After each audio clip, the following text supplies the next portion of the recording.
department at RPIT Technical and Medical Campus, Karnal. Today in this session, we will discuss about the shortest job for CPU scheduling algorithm. In the last session, we have discussed this algorithm for primitive. But in this session, we will discuss about the SJF primitive algorithm. In the last session, we have discussed about the non-primitive algorithms. In it, if a new process arrives with the CPU burst time less than the remaining time of the currently executing process, then the CPU will be preempted. It means suppose आपके CPU को एक process allocated है और उसको वो execute कर रहा है, but in the meantime अगर कोई process आता है जिसका कि CPU burst time जो currently running process है उससे अगर कम है तो CPU हम उससे लेके इनकमिंग प्रोसेस को प्रोवाइड कर देंगे और उसका एग्जीक्यूशन स्टार्ट हो जाएगा इनकमिंग प्रोसेस का. So it means it is also known as the shortest remaining time first algorithm.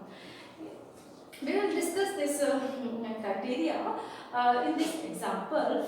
Suppose there are the four processes in the ready queue: P1, P2, P3 and P4, and they have the burst time of 7 milliseconds, 4 milliseconds.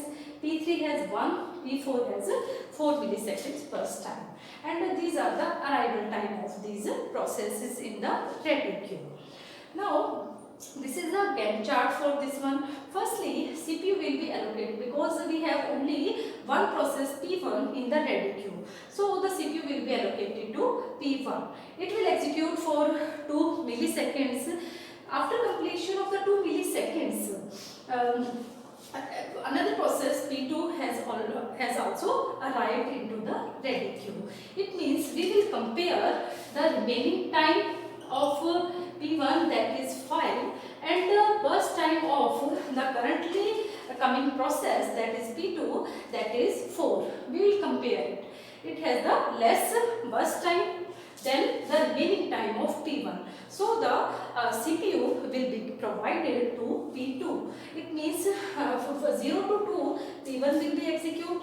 Then after at time 2, CPU will be given to P2 process for 2 milliseconds.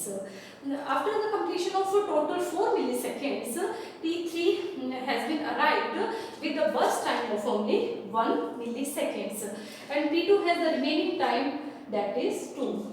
We will compare all these three. The P1 has the remaining time 5. P2 has the remaining time 2, and P3 has the burst time only 1 milliseconds. So CPU will be given to the process number P3 for 1 milliseconds, and its execution will be completed. Then 5 milliseconds has been completed total.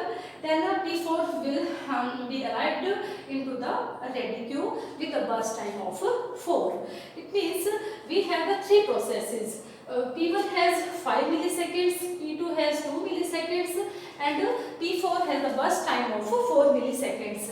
It means we will compare all these three terms.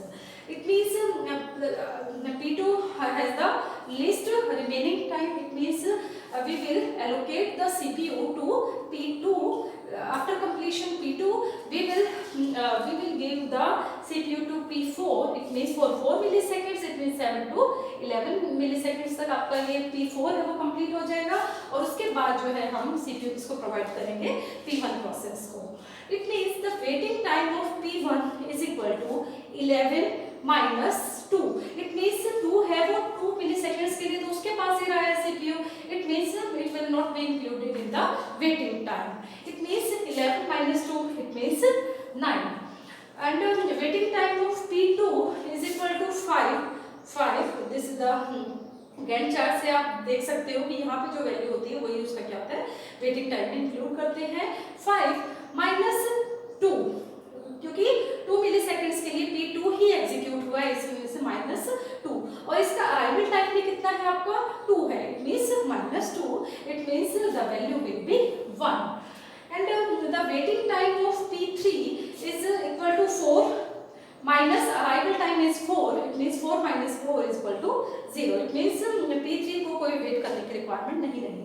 P4 है उसका क्या है आपका 7 minus arrival time of P4 is 5. It means 7 minus 5 is equal to 2. These are the waiting time of each of the processes. Then we can calculate the average waiting time, that is 9 plus 1 plus 0 plus 2 divided by 4. It means when